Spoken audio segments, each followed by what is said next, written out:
you're gonna know what I'm talking about. They're called the Boomerang Generation.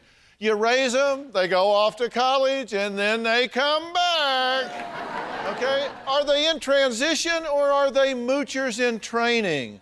Now, we're gonna talk to some parents who say they want their children O-U-T out. But first, is there a little mooch in everybody?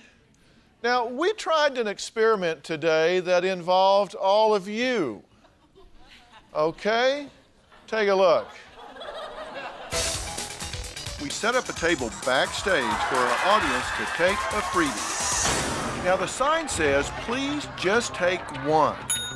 Now, let's see how this audience does with the temptation of taking more than one. Okay, most people obey the sign, but let's see let's just see who took liberties, shall we call it, and helped themselves to more than one giveaway. Oh, there go 2 books. If 1 is good, 2 must be better. 3. Now, that's just not fair. Remember, the sign says just take 1. So, what do these audience members have to say for themselves?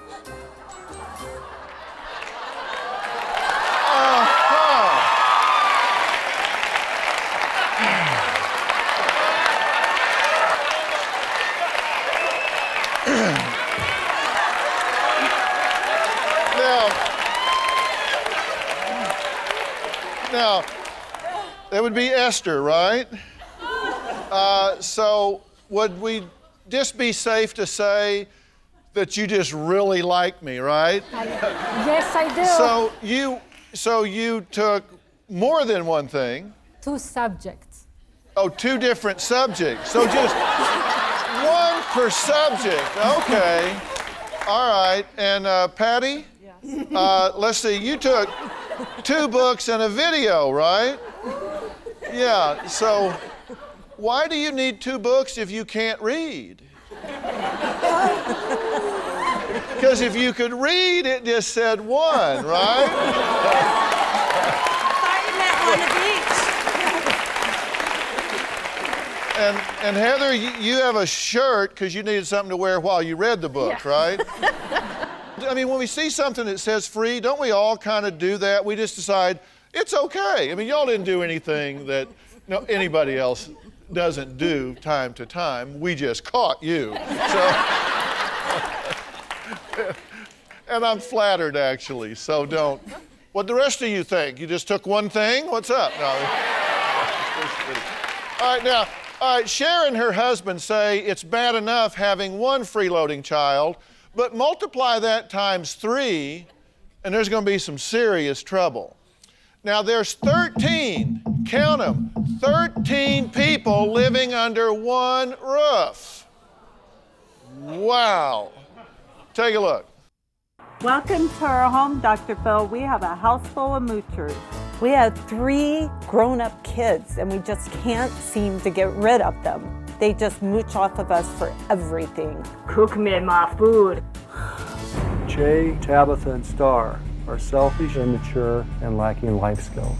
I brought a loaf of bread in. We have 4 small children, but when our adult children decide they need help, they feel free to come home, taking away from our ability to support ourselves. I am at my wit's end. Come back here. We have 13 people living in a small trailer, and that is financially stressful for me and my husband. Our parents enjoy having us around. They just piled their stuff on the lawn. This is not the first time I've had to rely on my parents for help. I've never paid rent or contributed paying the bills. My 30-year-old son, Che, has lived with us off and on for about a year now. He will come in during the day, eat as much as he can, and never offers to buy groceries. I absolutely go through the refrigerator at my parents' house. There's a lot of good things in there. Che was sleeping on our couch. He was sleeping in our children's bedroom. Because there wasn't enough room in the house, he pitched a tent in the backyard and slept outside. Che has never paid for his room or board, even when he was making very good money. I cling to my parents. but I don't think of myself as a moocher. Clinging is not the same thing as mooching. Yeah, I'm tired of being a moocher. I'm right on it. When my 24-year-old daughter Tabitha moved back home with her husband and 2 kids, I said, oh boy, we're already crowded, but they have to have a place to live. Do you want to help me clean up the restrooms? My chore is to look pretty. A lot of times when I ask Tabitha to help clean around the house, she'll flat out say no. I don't even know if everyone knows that the chore list is on the fridge. I knew it was on the fridge, I just never read it. I complain because there are a lot of other people that live in this house and no one else is doing anything. Tabitha will only agree to watch the children if we pay her or make it worth her while in some other way. I feel that they should pay me to babysit the little kids sometimes. We're paying for their heat, their electric, their showers, their laundry. It's amazing to me that she just doesn't pitch in. Why do I have you again? At least I'm not the one sitting around playing video games all day like my older brother. My daughter Star has also moved back with us recently. This time, she brought her new husband Gus with her. I really don't think that right now I'm mooching off my parents. I expect my parents to help us out because I know that they love us. I told Star no cats allowed, but they ended up here as well. It feels weird having people sleep in my living room and not pitching in I do chores when I want to. and trying to maintain the cleanliness of the house. When's the last time you vacuumed? If I'm expected to do too many chores, I get very depressed and I'll just sit there. I would say that I'm a spoiled brat. Our landlord came to us and started the eviction process. So we are struggling because of them.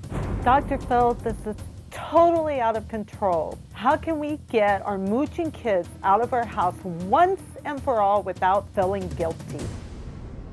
Okay, now I've got some questions for you guys, but now this is Cher and Byron, you're the parents, yes.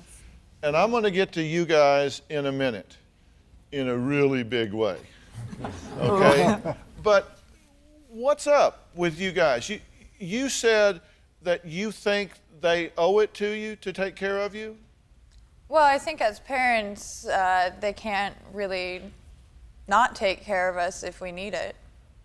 Really? Now, you're 21, 24, and 30, and you're all intermittently living with, living on, eating from, dealing with your parents. What do you think about it? I disagree. Like, it's not that we're just eating their food. I help pay for food there. And I do babysit for them without always being paid for it. You know, they never take care of my kids either, so whatever. Okay, where do you live? At their house. It's not like you're making it out to be. Well, straighten it out, because I want to know. Because what we want to do is deal with what's really going on. So how are they making it out to be wrong? Any of y'all? It's not really being made out to be wrong at all. I mean, some of the stuff that was said in there is probably a little bit hurtful. I mean, a lot of it's true. I mean, we have come back, all of us kids. Most of us kids have come back at one point or another and have lived with our parents. Okay, you have 13 people living in or around one very small dwelling to the point that you're getting evicted, right? They've come to you and said what, Byron? What have they said? Basically said that we had 3 days to get them out. But do y'all think you should live somewhere else? Yeah, I totally want to be somewhere else. I don't think any of us want to live at home. You don't want to live at home? No. But yet you do. I've lived at that house for 2.5 weeks. Okay, which is your third time to move back in since you were 18. Right, the biggest problem is we keep coming back. We have trouble staying on our feet. Like, we don't want to be there, but we don't know how to stay on our feet. Tabitha, you can straighten us out on this because you think this is mischaracterized by what your parents are saying. You don't want to be there, but yet you believe that they owe it to you to provide you food and housing, I assume, at least until you're 30, well, based on results. They gave us guidelines. They said, you know, that we had to have jobs and we had to help around the house and stuff. They gave you guidelines like no pets? Well, my dad said I couldn't have pets, but my mom said I could. And so... Okay. So the plot thickens. Now, but since you're there, do you consider yourself a guest in their home? No, I'm not a guest. I'm part of the family. So do you help out? I haven't lately. Because I did in the beginning. Because what you've said, and this is a direct quote from you, that you get depressed when you have to do chores. I get very depressed if I have to do chores. I mean, come on. Does that really work? What? You say it depresses me to have to do this, and no, so they I don't do say it? that to them. You said it to us. Yeah, well, because you guys asked how I felt when I needed to do chores, and I go, I get depressed. You also said if I cry, I can get anything. Yeah, when I was a kid, if I cried, I could get anything I wanted. And now I'm an adult, and I cry, and I get anything I want. Okay, yeah, this is way out of context.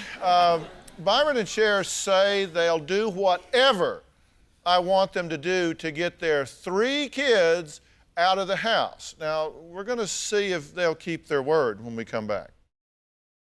The definition of a moocher is someone that takes and takes and takes and doesn't give back.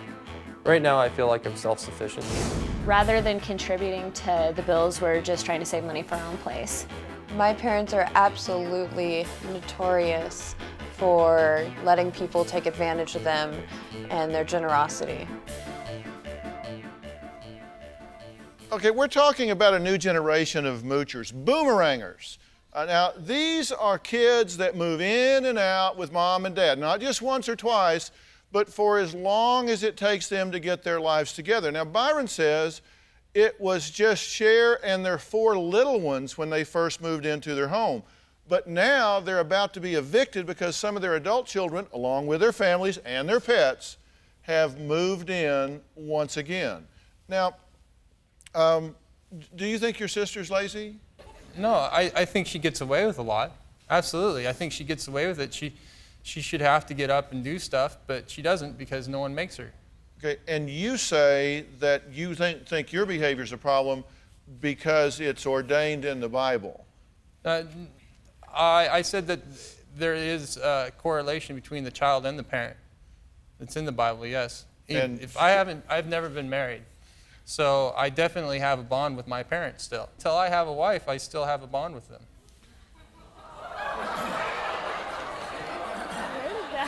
So what you're talking about is... I want to clear one thing up, though. I do not live with my parents right now. No, you just go over there to eat every day. No.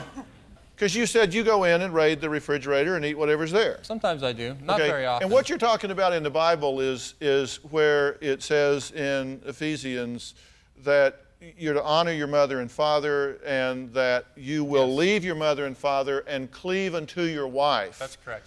And so you're saying until it's cleaving time, that it's staying time.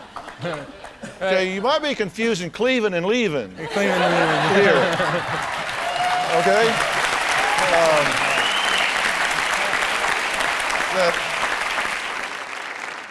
And you think that this is okay to be there? No. Why did you go back? Because we lost our house and we didn't have anywhere else to go. Okay, what would you do if your parents just like lived in a 1-room studio apartment? This could be a good idea. And I'd live someplace else. You got it. Okay. And you think that your basic chore is what? I'm supposed to clean the living room. That's my chore. So. Do you do that? Yes, I do. Not every day, but I do it. Yeah. But y'all don't much like this chore chart that your mom made up. I didn't even read it until they pointed it out. Hey, I would like to make a point, though. My dad also said he hadn't even read it, and his name's on there, too. Whose house is it? It's their house, but all of our names are on it, and she was complaining about us not reading the chore chart, but he hadn't even read it. Do you Aren't think you supposed to set an example, so... I'm not trying to be snotty. Isn't that true? No, you're not trying to be snotty. At break, you stuck your tongue out at them. I was teasing. I know, but that's not something that 24-year-old people usually do. I don't know. Now, you have 4 little ones at home that are entitled to be there. Right. And this is negatively impacting them, correct? Yeah. Yes, that's correct. Like, you aren't big on working, right? No, I work a lot. But you've made money before. You know how to go out and make money. Yep. But you don't distribute that into this family a whole lot. That's not completely true, no. All right, what is completely true? How's your Xbox game? I don't have an Xbox. My little brother's. Yeah, it's your little brother. So you go in his room and play Xbox, and he's got to leave and sleep on the couch. No. That has happened one time. Have y'all met each other? Yeah. I mean, seriously. I mean, what I'm trying to do is we're trying to figure out a solution here. Are your parents bad about lying, or they just see things differently? They see things differently than we do. All right, next, I've got a plan to help get these 3 out of the house. We're talking to 3 adult children who are still living with their parents. Now, you guys said you would do anything that I wanted you to do. Right. To help solve this problem. Yeah. Right? Okay, then here's what we want to do. Can I have the satellite feed up? This is your house, correct?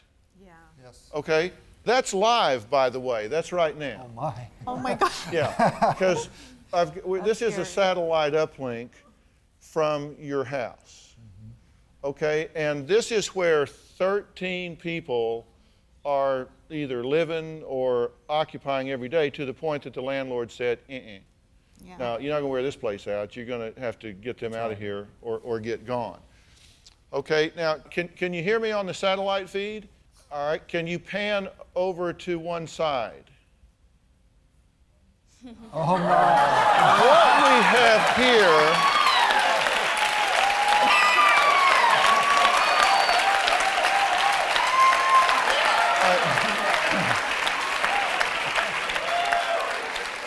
what we have here, hi guys, what we have here is a moving van, okay, and these are movers.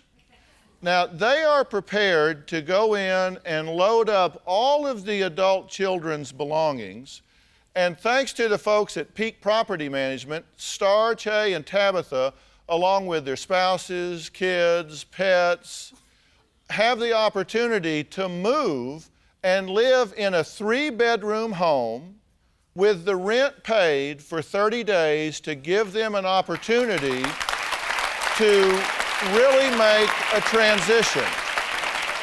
Now, I can't tell these guys to do this. I mean, that's up to y'all if you want to do it. And to put these guys on the street, I think is a wrong thing to do, because you've basically enabled them. You've basically set them up for this, okay? So to then just say, pull the rug out from under them and say, okay, you got to go, is not a good plan. So that's why we have arranged for them a house that's actually bigger than the one you're in, for them to live in for a period of time to make a plan, and maybe they can co-op and live there together. But that's up to y'all. So what do you want to do? Well, I think if they have a place to live where they're safe, they have a roof over their head, that, you know, I think they should take advantage of it. What do you guys think about this? What do you guys think about this? I think it's a wonderful idea, and I think it'll help my parents a lot. I think if they don't want us around anymore, they certainly did. We went to drastic measures. Okay, you know? What do you think? Sure, whatever. You don't like the idea. You don't want to live on your own, in your own house. No, I want to live on my own in my own house. I don't want to live with Che and Star. I want my own house. It's up to you guys. I've got Lux Transfer and Storage there, but you've got to decide. And if you're just going to turn around and move them back in 30 days, then don't even bother to do it. I'll just send these guys home. Cher, what do you say? I say if they have a place to go, let them go. This is a transition out. I think they can make it on their own from there. You think they can make it out? All right. All right, so it's your house, so you need to tell the movers to start moving. You movers, if you know what's theirs, load it up. All right. Now, okay. Now, we're gonna check in later to see how the movers are doing and to make sure they get everything moved to their new temporary home. But up next, the parents say they don't know if they can resist taking their children back. So I'm going to talk about why we need to do this and what needs to happen when we come back. I'm afraid that my kids will end up hating me if I kick them out of the house. We want to help our children overcome obstacles and barriers in their life, but we just don't want them to be living with us forever. I would like to see Che, Tabitha, and Star step up to the plate and help us. We've been talking about a new phenomenon, boomeranging. They move back home time and time again, expecting mom and dad to pay their bills until they get their lives together. Now, Byron and Cher want their children to move out once and for all because they keep coming back. Now, before the show, they didn't have the heart to do it. But I think they're feeling better about that because there's an alternative. There's a place to go. So we'll take a look and see how the movers are doing. Here we go. Bring it out. Gotcha. All right. We'll keep track of those guys. Now, Mom and Dad, tell me why you think you've got a situation where 13 people are just intensely involved in this small area. My viewpoint, I think we always have offered unconditional love to our children. We're a tight family. We care about what happens to each other. Okay, Cher, why do you think they're this way? Ever since we've been married, we've taken in foster kids, we've taken in people that haven't had anywhere to go, and they've seen it.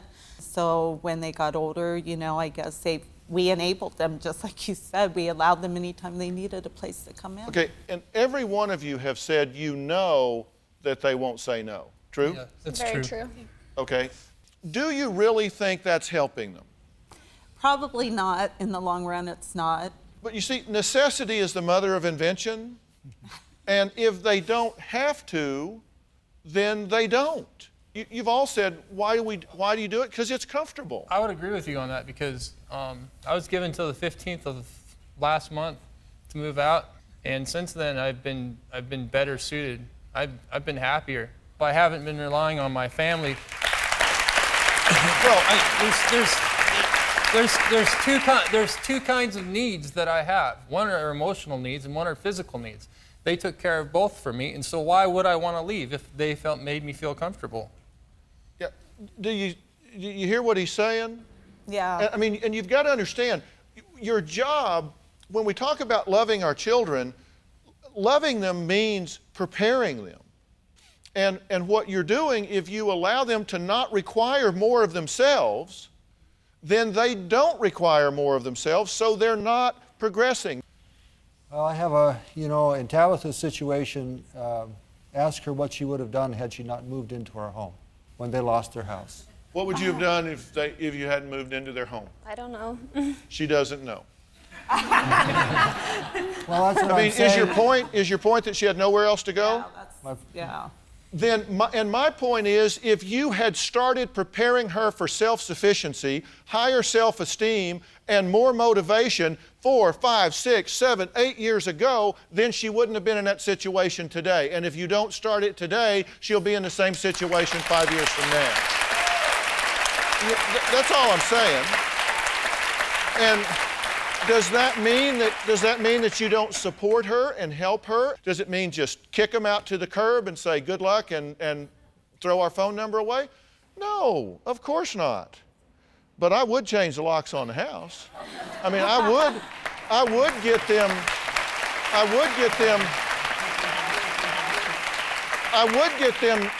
get them somewhere else, and I would help them get jobs. I would do everything I could to help them get up and running and self-sufficient, because won't you guys feel so much better when you are totally self-sufficient and running your own life? You don't like living with 11 or 12 other people, do you, Tabitha? No. But don't misinterpret help as enablement. That's not help. That's absolutely not help, okay? Okay. All right? All right. And in the meantime, be appreciative of your parents. I mean, don't go backstage and say, what a couple of jerks. I mean, they've been feeding you, clothing you, housing you, and now they're helping you get on your own 2 feet. All right, coming up, a 36-year-old woman who's still living with her parents. And she says that she just can't stop. We'll be back. We all know being a parent is not easy, but today's guests say it's even harder when their adult children keep moving back home, ask for money every time they find themselves in a financial bind, needing help, needing support. Now, Kirsten says for the last 18 years, she's needed her family to take care of her. And all these years, she's had a hard time figuring out why. What are you spending your money on? I don't know. Gas. Gas? Paying you back. I am a 36-year-old, intelligent college graduate, but I'm still living at home, mooching off my parents in Hicksville, Missouri. She moved back home a year ago. We told her that the rent would be $100 per month. $100 isn't even enough to cover the actual expenses. I'm currently working as a waitress. I'm making about $200 a week. That's poverty level. She's not contributing. The rent hasn't been paid. Did she give you any money tonight when she came home? No, she said she didn't make enough. We buy all the groceries. We pay the utility bills. Maybe there's something else out there you can find. Hope so. Her mooching is just dragging me down. All of my life, I've been a freeloader. I expect to get my way and be taken care of. So this stuff I bought for us, so don't be taking any of it. Okay. I have to mooch off my parents to survive. I owe $40,000 in student loans. I've loaned my sister money for car payments and to fix the clutch on her car. I don't have any more money to give her, so now she's asking my sister Jill. I get tired of loaning Kirsten money and never seeing a red cent of it back. She needs a big kick in the rear. Totally, this is what she owes me. Here she comes again. Yep. What are you two doing? My mom and my sisters all have checks that I have written that I told them to please hold until it was okay to cash them. You gotta wait until tomorrow afternoon to put it in, so I make sure my... We'll be good tomorrow. Yeah. My mom has a check dating back to sometime in 1990. I really don't want to stay here anymore, so I'm going to move out. Kirsten's been saying for months that she's moving out, but I'm not buying it. If Kirsten moves out, she'll be either calling back for more money or coming back. Is that I'm afraid that when she gets her first Social Security check, it's going to have the same address as mine. I sure wish luck would change for me, though, one of these days. Dr. Phil, can you show me how to use my brain, get a real job, and stop mooching off of others? Okay, why do you think you do this? Honestly, I don't know. It's just been such a habit for the last 18 years. I don't know. Okay, so what you're saying is you have a mindset that just doesn't go anywhere else. It's just part of your world that I just live with my parents. Do you have trouble seeing yourself off by yourself, living by yourself, taking care of yourself, doing what you do? No, actually, I've only been with my parents for the last 11 months. Right. It's just ever since I've gone to college, I've never been able to catch up. So I'm always borrowing money. I just can't. Yeah, and in all of this time, it's always been relying on them or your sisters, somebody to help you make ends meet. Do you have trouble telling yourself no? I mean, living beyond your means? I don't think I necessarily live beyond my means. I just can't find the right job. Okay, let's get because I just can't seem to get definitions right with some of these folks. Are you spending more money than you're making? Yes, because I have too many bills. So yeah. Would that be living beyond your means? Well, I guess so, but I'm not like a shopaholic or anything. I mean. Okay, but you make this much. And you spend this much. Trying to catch up, yeah. Yeah, and this part would be beyond your means, which are this part. I guess, I mean, yeah. that's what I'm trying to figure out, because you gotta analyze the problem, is what I'm saying. What do you guys think, Mom and Dad? What's your take on this? She just can't seem to make enough money to take care of what she needs. For example, when she moves away from home, she never makes enough to pay her rent or her car payments or her insurance on her car, or I guess that's three important things. You know, she's just doesn't make enough to make those payments. Yeah, so do you make yours? Yes, barely, Yeah. you know. Yeah, because you got some drains. Do Right. you all pay your way and pay your Absolutely. bills and all that? Okay, now Kirsten says she wants to get to the root of her problem once and for all. And I think I have a real clear view of this and a real clear view of what the solution is. And I'm going to talk about that when we come back. I know that I can be more than what I am, but it's just hard. I'm so far behind now that I don't think that it's ever going to end. Now, Kirsten is 36 and has a great education, but she says that she's living with her parents, can't seem to make ends meet, and she claims she's going to move out of her parents' guest house because they treat her like a child. Now, her entire family says whether she moves out or not, she'll still expect them to take care of her. Do you agree that even if you move out, that you're in this pattern of where you'll just keep circling around and having to be bailed out or taken care of financially? I've been doing this bartending and waiting tables for so long, you can't budget.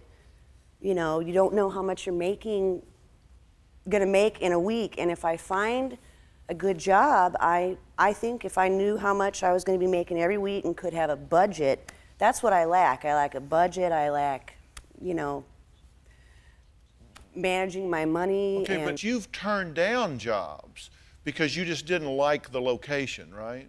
There are certain places that I don't think that I'd like to live in. Okay, and see, this is this thing that just keeps coming back, and it's just really inconvenient. It's called reality, and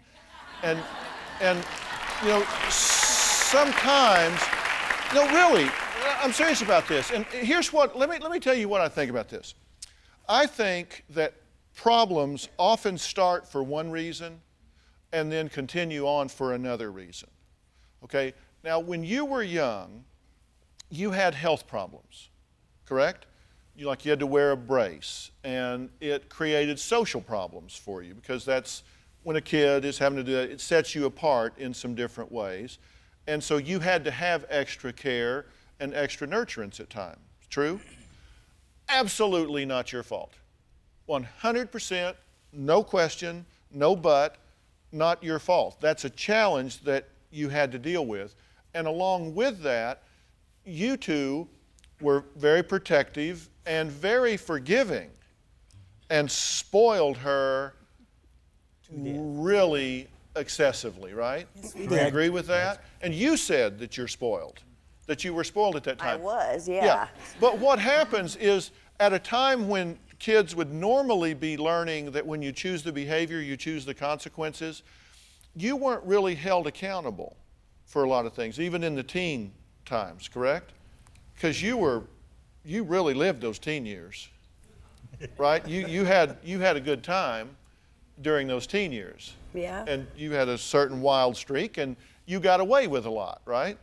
Yeah. Because you were spoiled. And so once again, you learned later in life that when you choose a behavior, you don't deal with the consequences. There's no accountability, which is why you say some things like, well, no, I'm not living beyond my means. And well, yeah, there was some job opportunities, but I didn't really want to live there.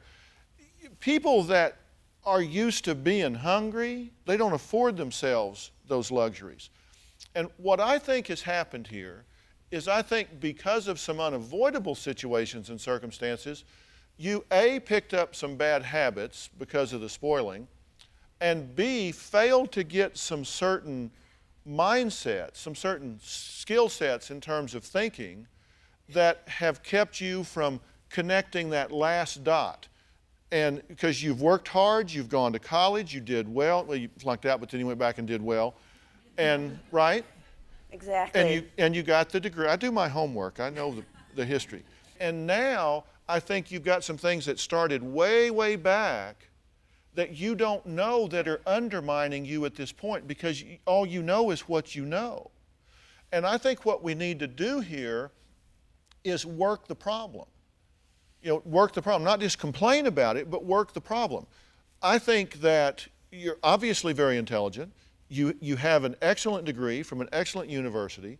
You want the right kind of job, but I think you're getting in your own way.